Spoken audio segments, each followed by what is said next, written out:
भारतीय लोकशाही जगात सर्वात मोठी लोकशाही मानली जाते.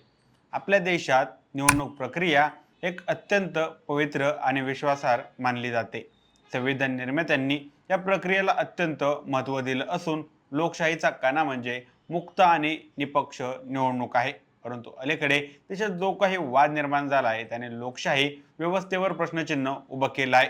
कसं काय, याच प्रश्नाचं उत्तर सांगणारा आजचा हा व्हिडिओ. नमस्कार, मी सनी आणि तुम्ही पाहताय दैनिक राज्य लोकतंत्र. स्वातंत्र्यानंतर 1950 साली भारत निवडणूक आयोगाची स्थापना झाली. आयोगाचे मुख्य कार्य म्हणजे संपूर्ण देशभरात पारदर्शक आणि स्वतंत्र निवडणुका पार पाडणे. यासाठी आयोगाला विशेष अधिकार दिले गेले.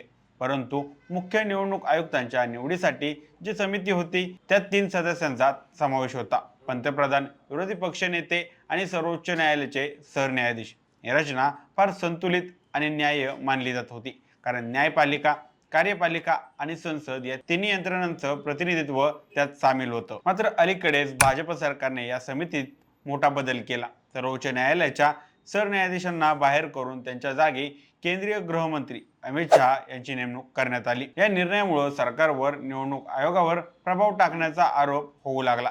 अनेकांनी यावर आक्षेप घेतला आणि सरकारकडे उत्तर मागितलं. विरोधी पक्षांसह सामान्य नागरिकांमध्येही या निर्णयावरून चिंता निर्माण झाली आहे.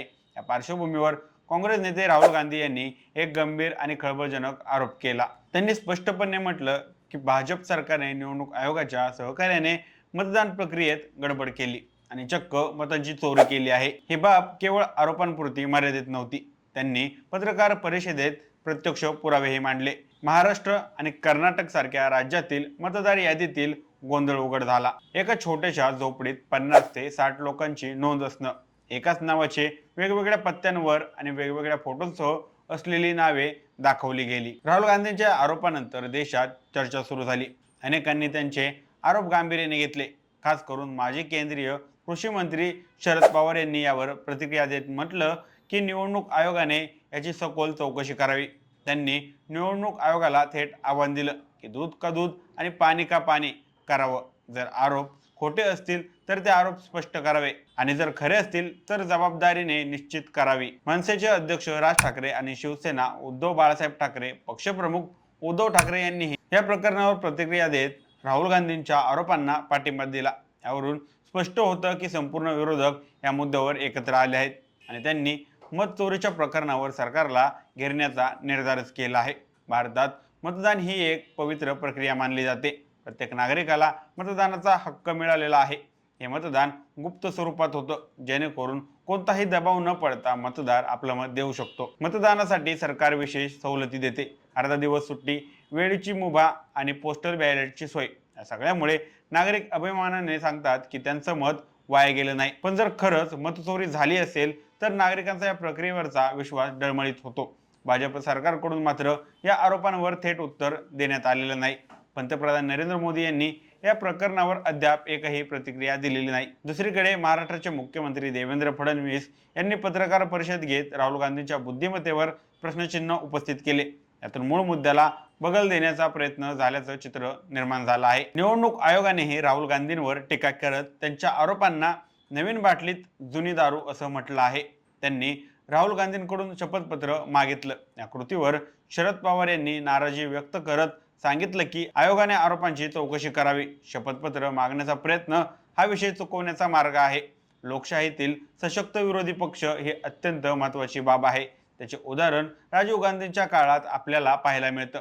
त्यांना प्रचंड बहुमत मिळालं होतं, पण तरी देखील त्यांनी विरोधकांचा सन्मान राखला. मात्र सध्याच्या राजकारणात विरोधकांच्या मुद्द्यांना ऐकून घेण्याची मानसिकता सरकारमध्ये दिसत नाही. या उलट त्यांच्यावर वैयक्तिक टीका करण्यात येते. मतचोरीसारखा गंभीर आरोप झाल्यावर निवडणूक आयोगाने स्वतः पुढे येऊन संपूर्ण प्रकरणाची चौकशी करणं गरजेचं आहे, कारण लोकशाहीचा पाया हा मतावर उभा आहे. जर मतदानच गडबडीतून ठरवलं जात असेल तर निवडणूक प्रक्रियेवरचा विश्वास उडतो. आयोगाची भूमिका ही निपक्ष आणि पारदर्शक असली पाहिजे. जर आयोग स्वतःवर लावलेले आरोप नाकारतो तर त्याला पुराव्यांसह खुलासा करावा लागेल. आज विरोधी पक्षाच्या आरोपांनी एक मोठा मुद्दा देशाच्या समोर उभा केला आहे. ही केवळ राजकीय लढाई नाही, तर ही सामान्य मतदारांच्या अधिकारांची लढाई आहे. या देशात प्रत्येक नागरिकाला मत देण्याचा अधिकार आहे, पण जर त्याचं मत दुसऱ्याच नावावर टाकलं गेलं तरी लोकशाहीची हार आहे. निवडणूक आयोगाने यावर फक्त प्रतिक्रिया न देता ठोस पावले उचलावी. जे दोषी आढळतील त्यांच्यावर कठोर कारवाई केली पाहिजे. मतदार यादींचे सत्यापन, डिजिटल नोंदणी आणि ओळखपत्रांचे काटेकोर पालन हे अत्यंत यामध्ये आवश्यक आहे. शेवटी काय तर लोकशाही फक्त मतदानापुरती मर्यादित नाही, ती विश्वासावर उभी असते. नागरिकांचा सरकारवर, निवडणूक आयोगावर आणि संपूर्ण प्रक्रियेवर विश्वास राहिला पाहिजे. आज जे प्रश्न उपस्थित झाले आहेत ते जर वेळेत सोडवले गेले नाही तर उद्याची लोकशाही कमकुवत होईल. त्यामुळे सरकारने आणि निवडणूक आयोगाने हे लक्षात घेऊन सर्व प्रश्नांना पारदर्शक आणि प्रामाणिक उत्तरे द्यावीत, हेच लोकांना आता अपेक्षा आहे. बाकी याबाबत तुम्हाला काय वाटतं आम्हाला कमेंट करून नक्की कळवा. आणि जर दैनिक राज्य लोकतंत्र चॅनलवर नवीन असाल तर चॅनलला नक्की सबस्क्राईब करा. धन्यवाद.